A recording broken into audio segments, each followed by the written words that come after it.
This video serves as an introduction to the poem Crossing the Bar by Alfred Lord Tennyson.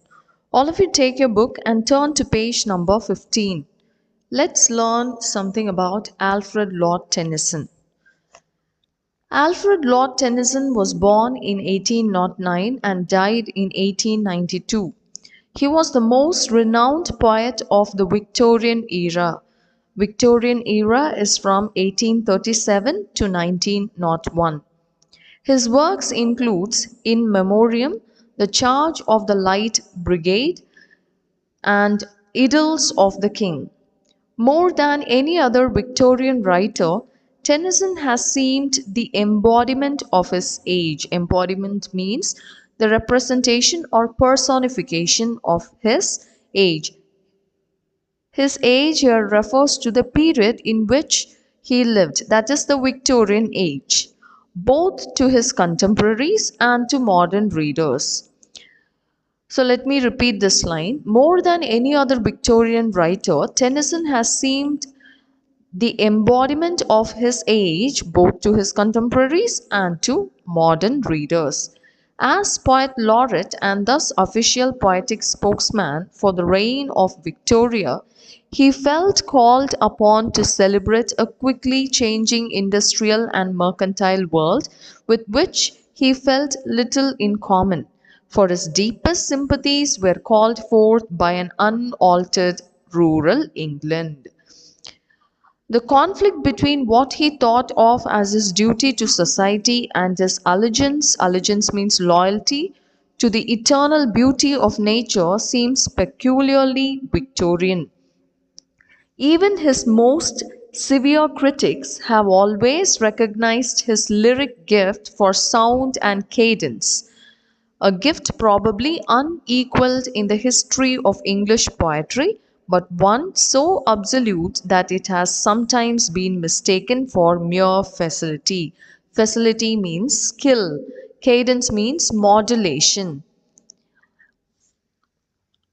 The lurid history of Tennyson's family provides the essential understanding for the recurrence in his poetry of themes of madness, murder, avarice, miserliness, social climbing, marriages arranged for profit instead of love, and its estrangements between families and friends. Estrangements means no friendly terms.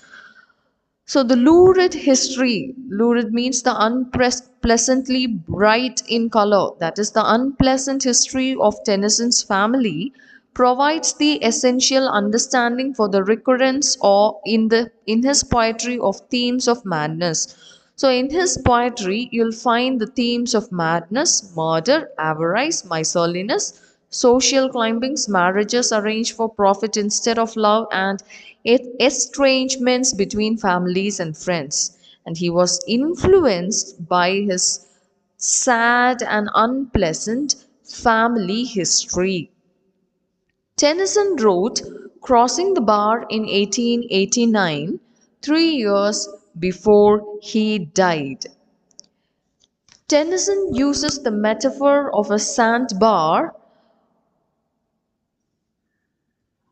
which is a ridge of sand built up by currents along a shore, to describe the barrier between life and death. So, in the poem, sandbar symbolizes the barrier between life and death. As the speaker nears the end of his life, he is sure that he will meet his maker upon his death. Okay, so the last paragraph of the introduction is very important. In this poem, he uses the sandbar as a metaphor to describe the barrier between life and death.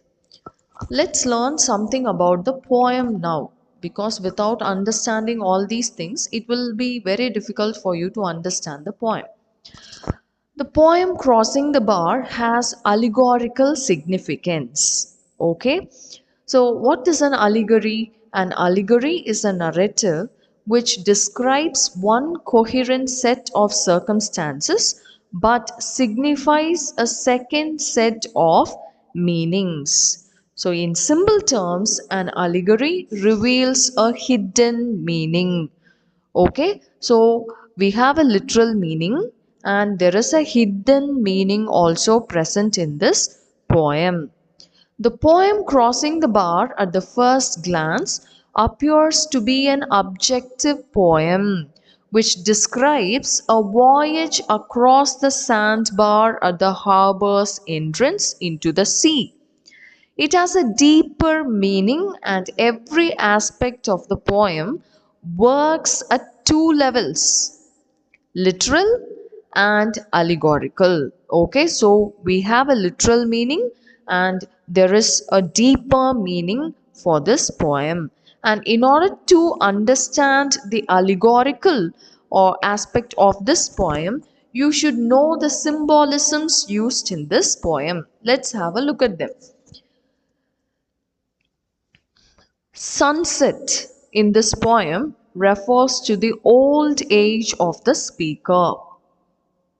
Evening star symbolizes the impending death. Clear call symbolizes death call. Sandbar symbolizes the barrier between life and death. Twilight refers to the approach of darkness, implying the impending death. Evening bell symbolizes death knell. Flood symbolizes the final departure from this world. Okay, you have to learn this. The theme present in this poem is death and dying. The voyage is a metaphor for the final journey of man. Okay, in this poem, the poet says that the ship is ready and he has got the final call. The ship is ready to sail and he wishes that there should not be any hindrance in crossing the bar. Okay, so you have to learn all these things, and in the next video we'll be learning the poem line by line. Without understanding the meaning of these terms like sunset, evening star, it will be difficult for you to understand the poem. Okay, so students, please learn this. Now have a look at the sandbar. See, this is the bar. Okay, so a ship has to be very careful when it crosses the sandbar. Okay, so this is the sandbar and we shall learn the poem in detail in the next class. Thank you, students.